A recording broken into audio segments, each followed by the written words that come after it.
కాంగ్రెస్ ప్రభుత్వం అధికారంలోకి వచ్చాక రియల్ ఎస్టేట్ పూర్తిగా కుంటుపడింది. చాలా వరకు సూసైడ్లు చేసుకుంటున్నారు.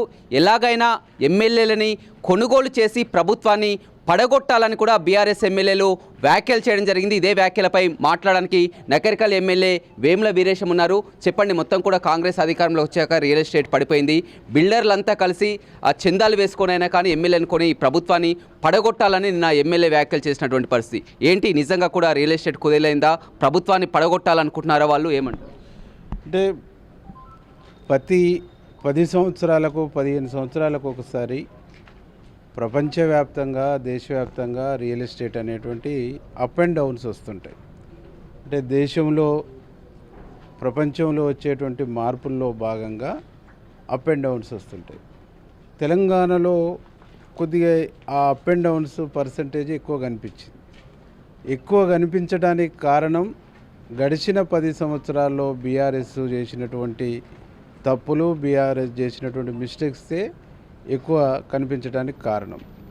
కాబట్టి తప్పు చేసినటువంటి వాళ్ళు, ఈ రాష్ట్రాన్ని రియల్ ఎస్టేట్ను కుదేలు చేసినటువంటి వాళ్ళు, అన్ని రంగాలుగా విధ్వంసం చేసినటువంటి వాళ్ళు, వాళ్ళ విధ్వంసాన్ని సంబంధించి రిపేర్ చేసేటువంటి కార్యక్రమాన్ని, వాళ్ళు చేసినటువంటి తప్పుల్ని రెక్టిఫై చేస్తున్నటువంటి క్రమంలో వాళ్ళ తప్పులు ప్రజలకు అర్థమైపోతూ ఉన్నాయి. ప్రజలు నమ్మేటువంటి ఒక పరిస్థితి లేకుండా పోతూ ఉంది. కాబట్టి దీన్ని జీర్ణించుకోలేక, దీన్ని ఆకలింపు చేసుకోలేక, చేసిన తప్పును ఒప్పుకోలేక ఇలాంటి పిచ్చి పిచ్చి మాటలన్నీ కూడా బీఆర్ఎస్ ఎమ్మెల్యేలు, బీఆర్ఎస్ నాయకత్వం మాట్లాడుతుంది.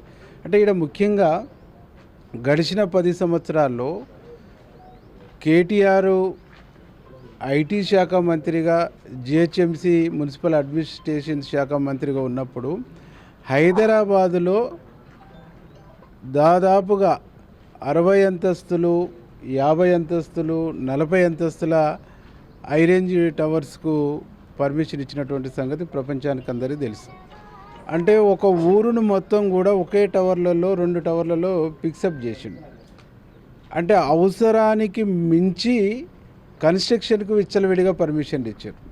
అంటే దాదాపు హైదరాబాదులో ఈ రోజుకి కన్స్ట్రక్షన్ అయి ఉన్నటువంటి హౌస్ సైట్స్ దాదాపు లక్షలలో ఉన్నాయి. 10-11 లక్షలలో కన్స్ట్రక్షన్స్ పర్మిషన్ ఇచ్చేసి పెట్టిండు. ఈ 10-12 లక్షల హౌస్ సైట్స్ అమ్ముడు పోక మార్కెట్లో దాన్ని కొనేటువంటి సంఖ్య అంత పెద్ద ఎత్తున లేకపోవటం మూలంగా కొద్దిగా మార్కెట్ సంబంధించి స్లో అయింది. ఈ స్లో కావటానికి, ఆగిపోవటానికి, మార్కెట్ చిన్నాభిన్నం కావటానికి ప్రధానమైన కారకుడు కేటీఆర్. ఎందుకు ప్రధానమైన కారకుడు అంటుండంటే, ఈ గ్రామం ఉంది. ఈ గ్రామంలో 4 వెంచర్లు వేసి 400 హౌస్ సైడ్స్ ప్లాట్స్ చేస్తే దాన్ని డిమాండ్ ఉంటుంది, కొంటారు. ఈ మా నకరికల్ టౌన్ వచ్చేసి దాదాపు 23-24 వేల నుంచి 23,000 ఓట్లు, దాదాపు నియరెస్ట్ 30,000 పైచిలకు జనాభా. నేను 30,000 ప్లాట్లు చేసేసి కొనమంటే ఎట్లా కొంటారు? అది ఎట్లా మార్కెట్ అవుతుంది?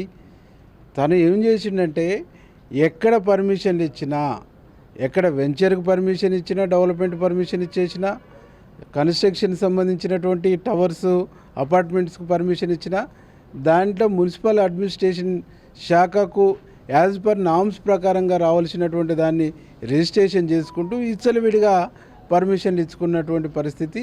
విచ్చలవిడిగా కమిషన్కు కకృతి పడేసి గ్రీన్ ఛానల్ పెట్టేసి పర్మిషన్లు ఇచ్చేసి హైదరాబాదు మార్కెట్ని ధ్వంసం చేసి నాశనం చేసినటువంటి వాళ్ళు, ఆ రియాల్టర్స్ బాధలకు కారణమైనటువంటి వాళ్ళు ఇవాళ గ్రామ పంచాయతీ సర్పంచులు వారి గవర్నమెంట్ హయాంలోనే స్ట్రైక్ చేసారు. వాళ్ళ గవర్నమెంట్ హయాంలోనే ఆత్మహత్యలు చేసుకోరు. ఎందుకంటే వాళ్ళు చేసినటువంటి పనులకు బిల్లులు రాక, బిల్లులు ఇవ్వక, బిల్లులు వచ్చినటువంటి గ్రామ పంచాయతీ ఇన్కమ్ను వేరు రంగాలకు డైవర్ట్ చేయటం మూలంగా.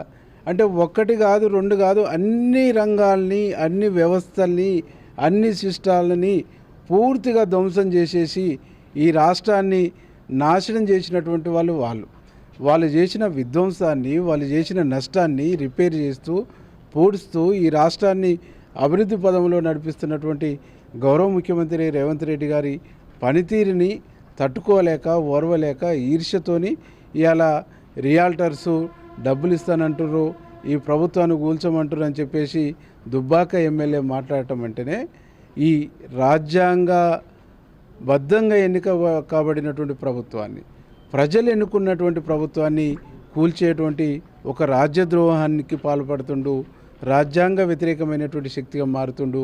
ఈయన చేస్తున్నటువంటి ఆరోపణలు తప్పని చెప్పేసి ఈ సందర్భంగా తెలియజేస్తారు. అదేవిధంగా మీరు ధరణి స్థానంలో కూడా భూమాతని తీసుకురావడం జరిగింది. నిన్న మాజీ మంత్రి జగదీష్ రెడ్డి కానీ చాలా వరకు నాయకులు కానీ ఇది భూమాత కాదు భూమేత, గతంలో ధరణి ఎవరికి హక్కు ఉంటుందో వారే డైరెక్టర్ అని కేసీఆర్ చేసుకొచ్చిన దాన్ని మళ్ళీ ఇప్పుడు భూమాత పేరుతో కూడా దోచుకోవాలని చూస్తున్నారు. ఇది భూమాత కాదని కూడా వ్యాఖ్యలు చేస్తున్నారు. ధరణి అనేటువంటిదే భూమేత. ధరణి పేరుతోనే వాళ్ళు మేసిన భూముల్ని గుంజేటువంటి కార్యక్రమాన్ని జరుగుతూ ఉంది.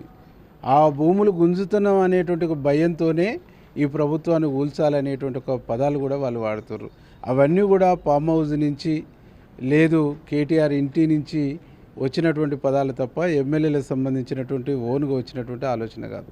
ఇలా జగదీష్ రెడ్డిని మేము చాలా సూటిగా అడుగుతూ ఉన్నాం. గతంలో కూడా నేను ఛాలెంజ్ చేసిన బీఆర్ఎస్ నాయకులు, బీఆర్ఎస్ మాజీ మంత్రులు, బీఆర్ఎస్ మాజీ ఎమ్మెల్యేలు, బీఆర్ఎస్ ప్రస్తుత ఎమ్మెల్యేలు, బీఆర్ఎస్ సంబంధించినటువంటి ఎమ్మెల్యేల మంత్రుల బినామీల దగ్గర అక్రమంగా ధరణి వచ్చిన తర్వాత అక్రమంగా పోగు చేయబడ్డటువంటి భూమి 1,50,000 ఎకరాలకు పైచిలుకున్నదని నేను ఆరోపణ చేస్తూ ఉన్నా.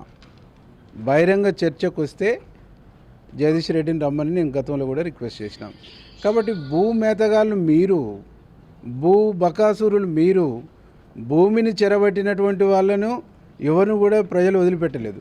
మీరు భూమిని చెరబట్టిరు కాబట్టి ఈ భూమి చెరబడ్డటువంటి భూమిని ఇడిపించుకోవడం కోసమే రేవంత్ రెడ్డి లాంటి ఒక గొప్ప నాయకుడిని ముఖ్యమంత్రి చేసుకున్నారు ఈ రాష్ట్ర ప్రజలు. కాబట్టి భూమిని అలా చెరల నుంచి ఇడిపించేటువంటి ఒక ప్రయత్నం చేస్తున్నాం. ధరణి తీసుకొచ్చినావు, ఓకే, నీ ధరణి గురించే చర్చిద్దాం. ధరణి తీసుకొచ్చిన తర్వాత ఈ రాష్ట్రంలో ఉండేటువంటి భూములు రకరకాల భూములు ఉన్నాయి. కాంతి సిక్కికలో భూములు ఉన్నాయి, ఎక్కడ నువ్వు రికార్డులో చూపించినావు. అసైన్ భూములు ఉన్నాయి, ఎక్కడ చూపించినావు. బంజర్ భూములు ఉన్నాయి, ఎక్కడ చూపించినావు. ఓక్ భూములు ఉన్నాయి, ఎక్కడ చూపించినావు. అట్లా రకరకాల పద్ధతుల్లో ల్యాండ్ బ్యాంక్గా ఈ రాష్ట్ర ఖజానాలో ఉండేటువంటి, ఈ రాష్ట్ర రెవెన్యూ ఖజానాలో ఉండేటువంటి భూముల్ని మాయం చేసినావు. అవి ఎవరి పేరు మీదకి పోయినాయి, ఎక్కడున్నాయి. ఇక్కడ ఈ ఉండేటువంటి దేవాదాయ భూములు ఉండాలి. దేవాదాయ భూములను ఎక్కడ చూపించినా నువ్వు ధరణి. మరి మీ ప్రభుత్వం వచ్చింది కదా, ఇవన్నీ బయటికి తీయొచ్చు కదా. ఎస్, రేపు భూభారతి వచ్చిన తర్వాత అన్ని భూముల యొక్క వివరాల్ని ఆ భూభారతిలో పొందుపరుస్తాము. ఆ భూమిని ఎవరు అనుభవిస్తున్నారు, ఎవరు ఆధీనంలో ఉంది, అనుభవదారు, కబ్జాదారు కాలము, కాస్తుదారు కాలము, అది వచ్చినటువంటి తీరు, అనువంశికమైతే అనువంశికం, లేదు ఖరీదైతే ఖరీదు, వారసత్వం అయితే వారసత్వం, ఇవన్నీ కాలమ్స్ను రీఓపెన్ చేసేసి రైతాంగానికి, ప్రజలకు ఆ భూముల మీద పూర్తిగా ఆజమాయిషి ఇచ్చేటువంటి ఒక ప్రయత్నాన్ని ఈ భూభారతి చేయబోతాం. ఆ ఆజమాయిషి వస్తే ఇలా బండారం పట్టబయలేదు. గతంలో కమ్యూనిస్టులు మొదట తెలంగాణ సాయుధ పోరాటం నుంచి భూముల పంపిణీ జరిగింది. కమ్యూనిస్టులు పంచిర్రు, ఆ తర్వాత నక్సలైట్లు పంచిర్రు. ఈ భూములన్నింటినీ కూడా అనుభవదారులు, కబ్జాదారు కాలంలో పేదవాళ్ళు ఉన్నారు.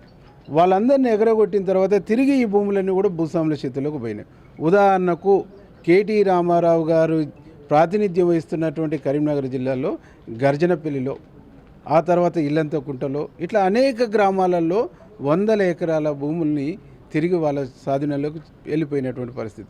అవి దొరలు ఇవాళ మళ్ళీ అమ్ముకొని బయటపడ్డటువంటి ఒక పరిస్థితి. ఈ ధరణి అనేటువంటిది దొరల భూముల్ని పరిరక్షించుకోవటం కోసం, కాపాడుకోవటం కోసం, వాళ్ళు కోల్పోయినటువంటి హక్కుల్ని తిరిగి పొందడం కోసం తెచ్చుకున్నటువంటిదే తప్ప ఈ ధరణి అనేటువంటిది పేదల పాలిట శాపంగా మారింది. అందుకే ఆనాడు మా ముఖ్యమంత్రి గారు అన్నాడు, ఇక్కడ కాంగ్రెస్ ప్రభుత్వం ఇందిరమ్మ రాజ్యం వచ్చితే ధరణిని బంగాళాఖాతంలో కలుపుతాం అని చెప్పిండు. ఇలా బంగాళాఖాతంలో వేసి భూభారతిని తీసుకొచ్చినాం. భూభారత్ అనేటువంటిది పూర్తిగా ఇది చట్టబద్ధతతో కూడుకున్నటువంటి, ప్రజలు ఎన్నుకున్నటువంటి ప్రభుత్వ ఆధీనంలో నిర్వహించబడుతుంది. గతంలో తీసుకొచ్చినటువంటి ధరణి వెబ్సైట్ వాళ్ళ కంట్రోల్లో ఉంది, ఒక ప్రైవేట్ ఏజెన్సీకి ఇచ్చారు. ఆ ప్రైవేట్ ఏజెన్సీ వాళ్ళు దీని ఆఫీసులు ఎక్కడ పెట్టిర్రు, బయట రాష్ట్రాలలో పెట్టిర్రు.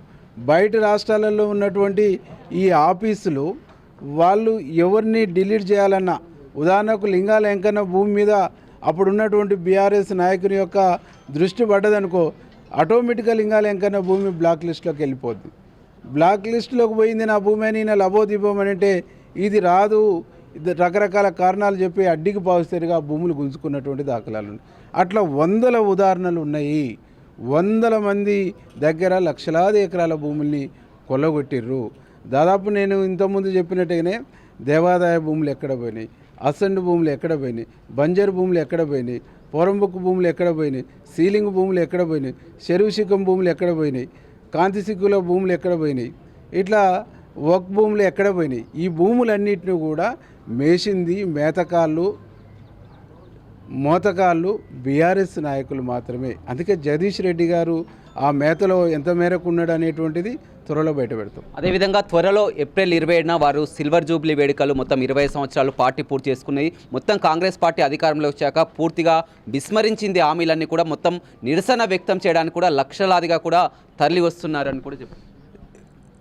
అంటే ఈరోజు వినేటోడు ఉంటే చెప్పేటోనికి లోకు అన్నట్టుగా ఇంకా వాళ్ళు చెప్తుంది ప్రజలు వింటుండ్రేమని వాళ్ళు భావిస్తూ ఉండరు, భ్రమపడతా ఉండరు. ఇలా లక్షలాది మందితో మీటింగులు పెట్టి ఆర్భాటం చేసి సెంటిమెంట్ని రెచ్చగొట్టి దాని నుంచి లబ్ధి పొందటం అనేది వాళ్ళకి వెన్నతో పెట్టినటువంటి విద్య.